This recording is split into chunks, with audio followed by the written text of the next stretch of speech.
some of the images that are emerging from that hospital are truly shocking.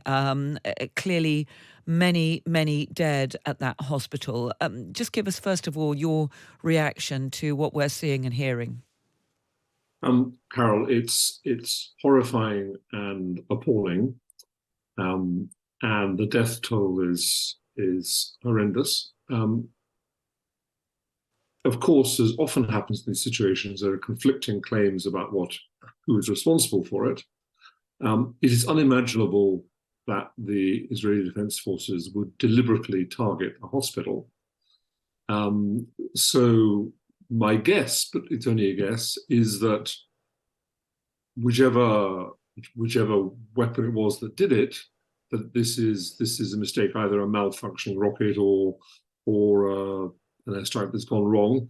But the Israeli statement that you've heard from Mark Regev is pretty firm that they're not responsible.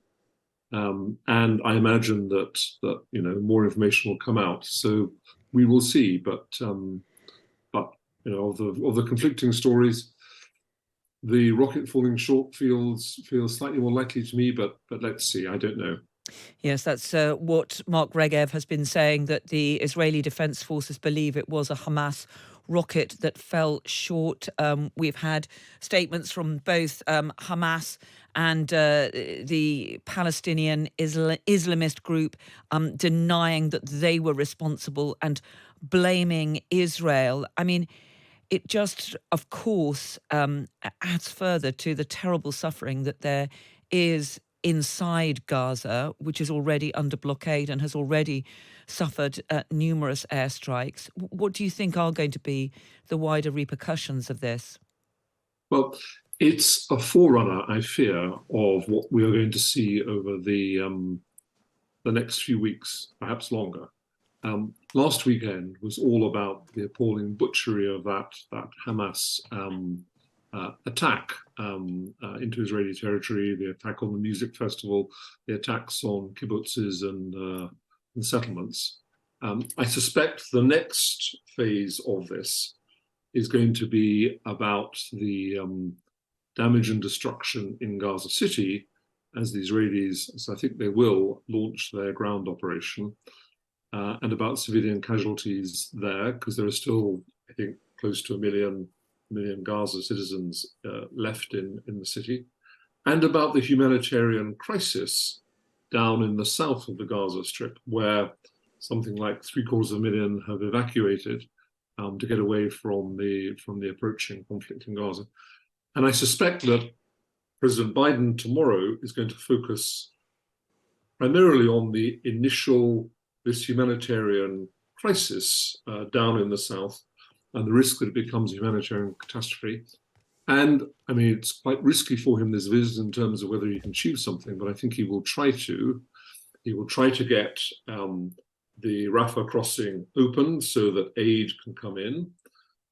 He will try and get a organized humanitarian operation going there in the south, with water and food and shelter and fuel coming to the refugees. And I think he will try and persuade the Israelis to declare some safe zones there, because there is still some airstrikes going on in that part of Gaza, and that puts all those refugees there who've evacuated from the city still at risk. So I think that will be his immediate priority when he talks to Netanyahu tomorrow.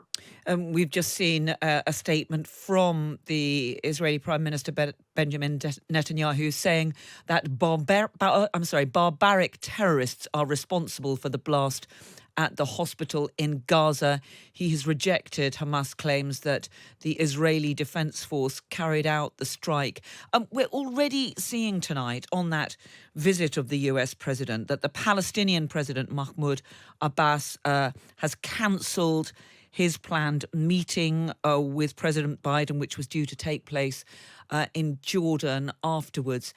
There will be huge pressure, won't there, on Joe Biden, not just to urge restraint on the Israelis and to say, as he has been, that it should operate within international law, but to ease this blockade on Gaza, because you have literally hundreds of thousands of civilians in that territory who have nowhere to go.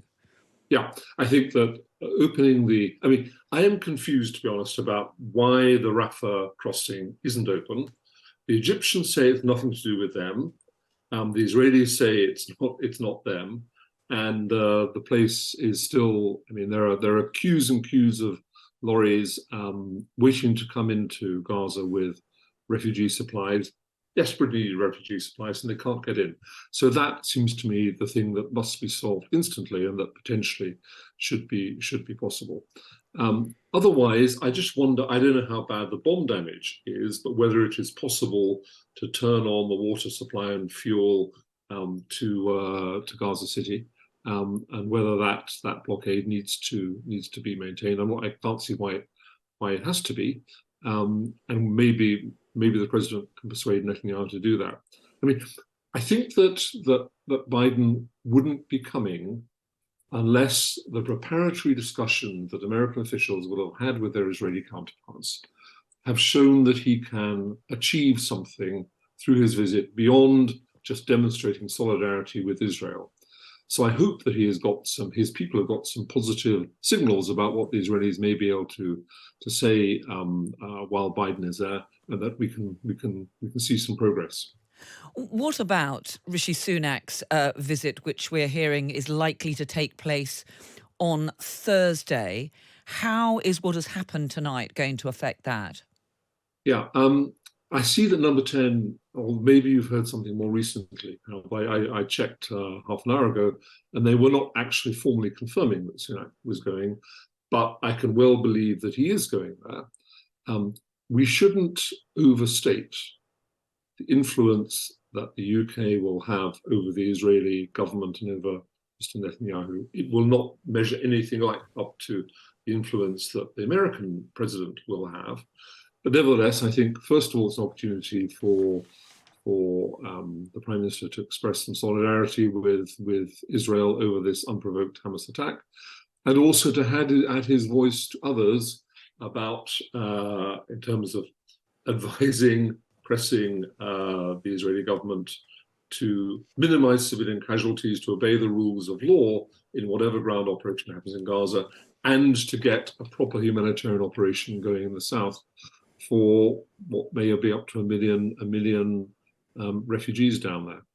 Let me just ask you finally about these reports in the Times tonight that the Director General of MI5, Ken McCullum, saying that MI5 is stepping up its monitoring of potential extremists here in the UK, attuned to the risk that lone terrorists could be inspired by the violence in the Middle East, and indeed concerned about the threats from neo-Nazis as well.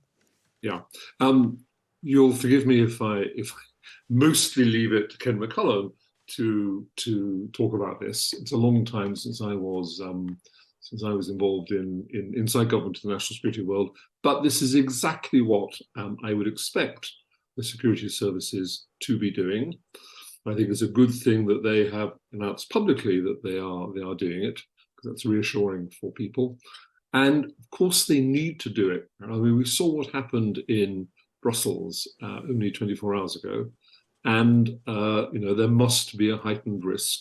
There's always some risk, but there must be a heightened risk now, and will be as this terrible story down in Gaza unfolds. So it's exactly the right thing for them to be doing.